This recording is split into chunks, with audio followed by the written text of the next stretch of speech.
যে আমাকে বাদ দিছে ইয়া থেকে, দাগি থেকে নিশো ভাই। এটা কিন্তু আমার নিজের কোনো প্রবলেমের জন্য না। সাকিব ভাইকে নিয়ে একটা কথা বলছিল, ওইটার আমি প্রতিবাদ করছিলাম। কিন্তু সাকিব ভাই কিন্তু মুখে কোনো জবাব দেয় না, চুপচাপ নিজের কাজটা করে গেছে এবং অডিয়েন্স জানতেছে এখন সাকিব খান বাংলাদেশের। ওই যে আমি একটা ব্যাপার বলছিলাম যে বাংলাদেশের সব থেকে জনপ্রিয় তারকা নিশো ভাই অথবা বা সিএম ভাই, অনেকের কথা হচ্ছে কে কোথায় আছে না আছে এটা একমাত্র রায়হান রাফি জানে, সত্যি কথা। আর ওই যে ঝামেলাটা হয়েছিল আমার সাথে, একটা কথা উঠছিল যে আমাকে বাদ দিছে ইয়া থেকে, দাগি থেকে নিশো ভাই। এটা কিন্তু আমার নিজের কোনো প্রবলেমের জন্য না। সাকিব ভাইকে নিয়ে একটা কথা বলছিল, ওইটার আমি প্রতিবাদ করছিলাম। তো আমি এইটুকু বলতে চাই, উনিও আমার মনে হয় একটা ভুল করে বসছে, আর আমিও মাথা গরম করে অনেক কিছু বলে ফেলছি। বাট দিন শেষে কিন্তু আমরা ভাই। তো ওই আমার ইন্টারভিউটা ভাইরাল হয়, তো আমার নিশো ভাই আমাকে কখনো কোনো কিছু জিজ্ঞেস করে নাই, সে আমার মনে হয় অনুতপ্ত। তো সিনিয়র ভাই, আমার মনে হয় এই ব্যাপারটা আর না বাড়াই। আমি আমার মন থেকে ভাইকে ক্ষমা করে দিছি। আমার মনে হয় আমরা সামনে গেলে সব ঠিক হয়ে যাবে।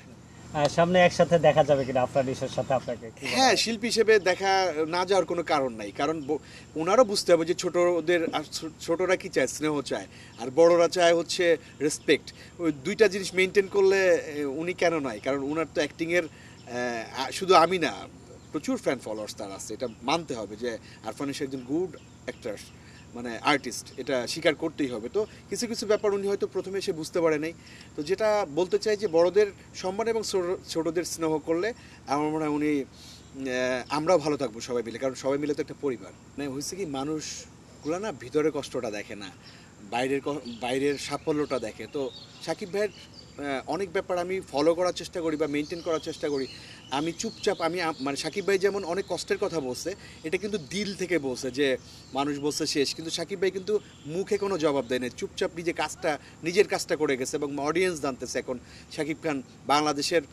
ওই যে আমি একটা ব্যাপার বলছিলাম যে বাংলাদেশের সব থেকে জনপ্রিয় তারকা, অনেক সিনিয়র আর্টিস্টের বাচ্চা কাচ্চারা মাইন্ড করছিল। তো আমি ওনাদের বলতে চাই যে ওনারা যথেষ্ট এডুকেটেড পারসন।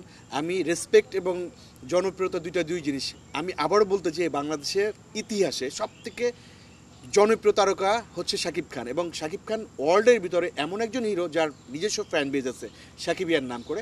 তো সাকিব ভাইকে আল্লাহ বাঁচায় রাখুক। এবং আমার হয়তো সাকিব ভাই সাফল্যটা সবাই দেখতেছে, এই জন্য কষ্টটা ফিল করছে, বাট আমিও কষ্ট করছি।